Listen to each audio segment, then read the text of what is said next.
Hello everyone, स्वागत है आपका आपके अपने YouTube channel study for success में। चलिए आज की क्लास हम लोग स्टार्ट करते हैं। आज की क्लास में हम सामान्य अध्ययन के कुछ जीके जीएस के कुछ इम्पोर्टेंट क्वेश्चंस देखेंगे। तो आइए आज की क्लास का पहला क्वेश्चन देखते हैं क्या है। आज की क्लास का पहला क्वेश्चन है, चाणक्य का अन्य नाम था। चाणक्य का अन्य नाम क्या था? ऑप्शन ए है भट्टस्वामी, बी है विष्णुगुप्त, सी है राजशेखर, डी है विशाखदत्त। तो यहाँ पर भट्टस्वामी नहीं है, राजशेखर नहीं, इनका अन्य नाम था विष्णुगुप्त। चाणक्य का अन्य नाम विष्णुगुप्त था और इनका एक और भी अन्य नाम था कौटिल्य।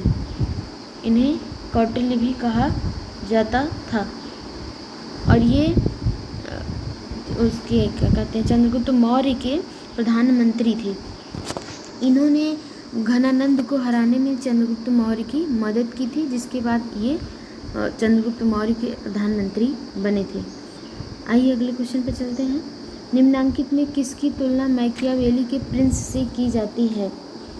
ऑप्शन नंबर ऑप्शन है ए कि कालिदास का मालविका अग्निमित्र, कालिदास का मालविका अग्निमित्र, कौटिल्य का अर्थशास्त्र, वात्स्यायन का कामसूत्र, तिरुवल्लुर का तिरुक्कुरल। बताइएगा, आप लोग भी अपने आंसर देते रहिएगा। तो इसमें से ऑप्शन क्या है, ए या फिर बी, सी या फिर डी? तो किसकी तुलना मैकियावेली के प्रिंस से की जाती है? तो कौटिल्य के अर्थशास्त्र की तुलना मैकियावेली के प्रिंस से की जाती है। कौटिल्य के अर्थशास्त्र, तो उनके चाणक्य की पुस्तक जो थी उसका नाम था अर्थशास्त्र। ये इनकी रचना है और इसमें राजनीति का वर्णन किया गया है। इसमें जो है राजनीति का वर्णन किया गया है। सब्जेक्ट का नाम तो अर्थशास्त्र है, बट यहाँ पर जो है अर्थशास्त्र जैसी कोई भी विषय वस्तु इसकी नहीं है। यहाँ पर राजनीति के बारे में चर्चा की गई इस बुक में। ठीक, आइए अगले क्वेश्चन पे चलते हैं। थर्ड क्वेश्चन है, वह शासक कौन था जिसने राज सिंहासन पर बैठने के लिए अपने बड़े भाई सुसीम की हत्या की थी? ऑप्शन है ए अशोक, बी अजातशत्रु, सी कनिष्क, डी सिमुक। आप लोग देख रहे हैं ना इन क्वेश्चनों की कितनी महत्वपूर्णता है। यहाँ पर ये एसएससी में आया हुआ है। ठीक, ये क्वेश्चंस जो हैं बड़े ही महत्वपूर्ण हैं। आप लोग इन्हें देखते रहिए। हो सकता है कि जस्ट ऐसे ही ना आए क्वेश्चन, बट इससे अलग ज़रूर आ सकते हैं। और यहाँ पर जो कुछ एडिशनल जानकारी बताई जा रही है उससे भी जुड़ा हो सकता है क्वेश्चंस का। चलिए इस प्रकार आगे बढ़ते हुए, ऑप्शन ए है या फिर बी या सी और या फिर डी? तो यहाँ पर अपने बड़े भाई की हत्या किसने की थी? तो उसका आंसर है ए अशोक। अशोक ने अपने बड़े भाई सुसीम की हत्या की थी। ऑप्शन नंबर क्वेश्चन नंबर 4 है, निम्नलिखित में सम्राट अशोक की वह पत्नी कौन थी जिसने उसको प्रभावित किया था? तो सम्राट अशोक की पत्नी कौन थी जिसने उसको प्रभावित किया था? ऑप्शन ए है चंडालिका, बी चारुलता, सी गौतमी और डी कारुआकी। यहाँ पर गौतमी नहीं है, कारुआकी भी नहीं है, ठीक है, नहीं, चंडालिका और चारुलता भी नहीं है। यहाँ पर ऑप्शन डी है, D is the right answer, कारुआकी। ठीक, अगला क्वेश्चन देखते हैं। अशोक ने अपने सभी अभिलेखों में एक रूपता से किस प्राकृत का प्रयोग किया है? किस प्राकृत का प्रयोग किया है? ऑप्शन ए है अशोक ने अपने सभी अभिलेखों में एक रूपता किस प्राकृत का प्रयोग किया है? तो ऑप्शन ए है अर्धमागधी, बी है सौरसेनी, सी है मागधी और डी है अंगिका। आंसर कमेंट बॉक्स में बताते रहिएगा आप लोग। तो अशोक के अभिलेखों को 3 भागों में विभक्त किया गया है, जहाँ पर एक है शिलालेख, दूसरा है स्तंभ लेख और गुहा लेख। ठीक, और इनके अभिलेखों को सर्वप्रथम पढ़ने में सफलता 1837 ईस्वी में जेम्स प्रिंसेप को प्राप्त हुई थी। किसको प्राप्त हुई थी?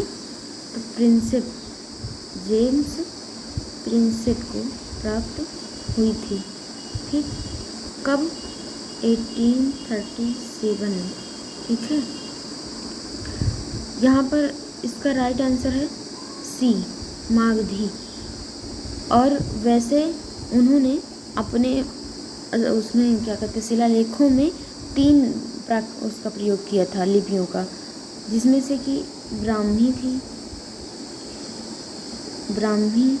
ठीक है, और खरोष्ठी,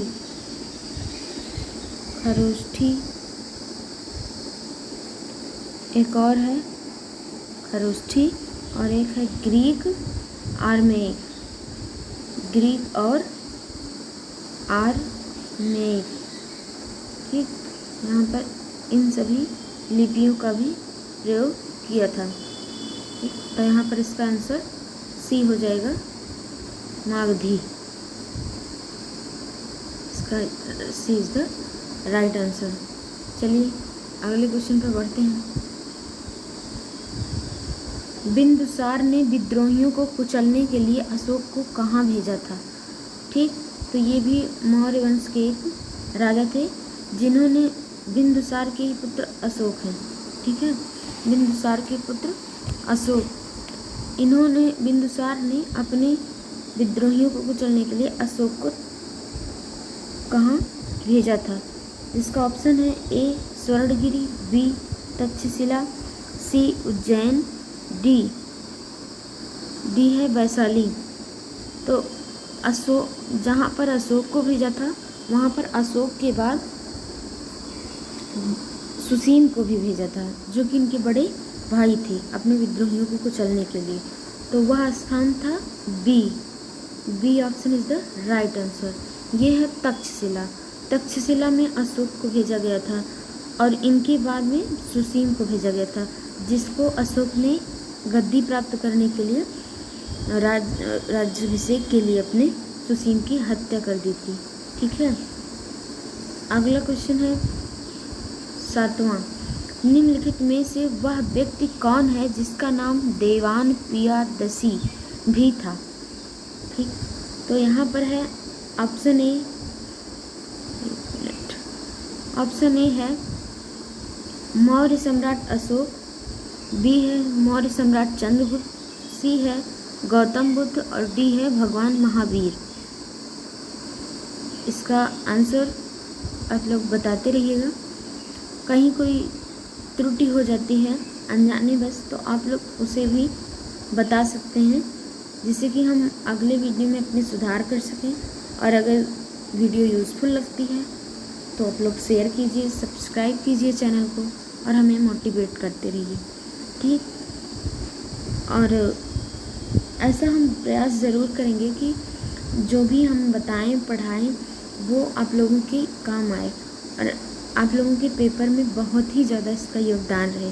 ठीक है, तो इसलिए सपोर्ट कीजिए प्लीज़। चलिए अगले क्वेश्चन पर। अच्छा, अभी तो यही क्वेश्चन चल रहा था कि देवा नाम पियादसी नाम किसका था? तो यह नाम था मौर्य सम्राट अशोक का। यह नाम किसका था? मौर्य सम्राट अशोक का। A option. इन्हें देवा नाम पी भी कहा जाता था। क्या कहा जाता था? देवा नाम पी। मतलब कि जैसे कहीं ऑप्शन में अगर ये आए, ये ना रहे, जब ये आए और ये ना रहे, तब तो यही पे टिक होगा सही, और जब ये दोनों रहेगा तो अगले ऑप्शन में होगा ए एंड बी दोनों। ठीक है, तो इस तरह हम अपने आंसर को क्लियर करेंगे। अगला क्वेश्चन है, निम्नलिखित में से प्राचीनतम राजवंश कौन सा है? ए ऑप्शन है मौर्य, बी है गुप्त, सी है कुषाण, और डी है कण्व। तो यहाँ पर प्राचीनतम राजवंश का अगर बात करें तो वो है A option. A option is the right answer.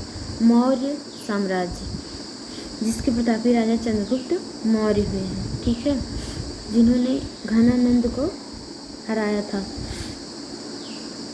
इसके ऑप्शन के हिसाब से अगर इसकी बात करें तो मौर्य के बाद कण्व आता है, उसके बाद कुषाण आता है और उसके बाद गुप्त आता है, ठीक है, और ये सबसे प्राचीनतम हो जाता है मौर्य, ठीक। अगला क्वेश्चन है नौवां क्वेश्चन है कि कौटिल्य चाणक्य किसका प्रधानमंत्री था। तो वीडियो में आप लोग अगर बने हैं तो आप लोग जान ही चुके होंगे कि कौटिल्य का नाम ही चाणक्य था, जिसे विष्णुगुप्त भी कहा जाता था। क्या कहा जाता था? विष्णुगुप्त, ठीक। और यह चंद्रगुप्त मौर्य का प्रधानमंत्री था, ठीक है। तो ऑप्शन ए में दिया गया है चंद्रगुप्त सेकेंड, तो चंद्रगुप्त सेकेंड नहीं है, चंद्रगुप्त मौर्य। सी अशोक, डी अजातशत्रु। तो यहाँ पर इसका राइट आंसर हो जाएगा बी, चंद्रगुप्त मौर्य। अगला क्वेश्चन है 10वां। कलिंग विजय के उपरांत अशोक महान ने किस धर्म को अंगीकार कर लिया था। तो यहाँ पर ऑप्शन है ए जूडिज्म, बी बौद्ध, सी हिंदू, डी जैन। कहा जाता है कि वो कलिंग विजय कब हुई थी, तो अशोक का जो है राज्याभिषेक 269 ईसा पूर्व में हुआ था, 269 ईसा पूर्व में हुआ था। और अपने राज्याभिषेक के 8 साल के बाद 261 ईसा पूर्व में इन्होंने मतलब अशोक ने कलिंग पर आक्रमण किया और इसमें जब विजय प्राप्त हुई तो इन्होंने बौद्ध धर्म को अपनाया। इसे अपनाया बौद्ध धर्म, जो कि ऑप्शन नंबर बी में दिया हुआ है, इसलिए इसका राइट आंसर हो जाएगा बौद्ध। जिसके बौद्ध धर्म के प्रचार और प्रसार के लिए अशोक ने अपने बेटे महेंद्र और अपनी पुत्री संघमित्रा को श्रीलंका भेजा था। कहाँ भेजा था? श्रीलंका भेजा था अपने बौद्ध धर्म के प्रचार और प्रसार के लिए अपने पुत्र महेंद्र और पुत्री संघमित्रा को, ठीक है। इस प्रकार ये मौर्य काल से संबंधित क्वेश्चंस थे, जो कि मौर्य काल कब से कब तक चला, आइए ये भी जान लेते हैं। मौर्य काल 322 ईसा पूर्व से 185 ईसा पूर्व तक, ठीक। इस प्रकार आज की हमारी क्लास कंप्लीट होती है और ये हैं सारे क्वेश्चंस। आप लोग इसे पढ़िएगा, समझिएगा, और अगर वीडियो यूज़फुल लगती है तो लाइक शेयर एंड सब्सक्राइब कीजिएगा, लोगों तक पहुंचाइएगा। वीडियो में लास्ट तक बने रहने के लिए आप सभी लोगों का दिल से धन्यवाद। कोई सुझाव हो तो आप लोग वो भी बता सकते हैं, झूम के शेयर कीजिएगा, जिससे हमारा भी मोटिवेशन बना रहे। Thanks to all, thanks.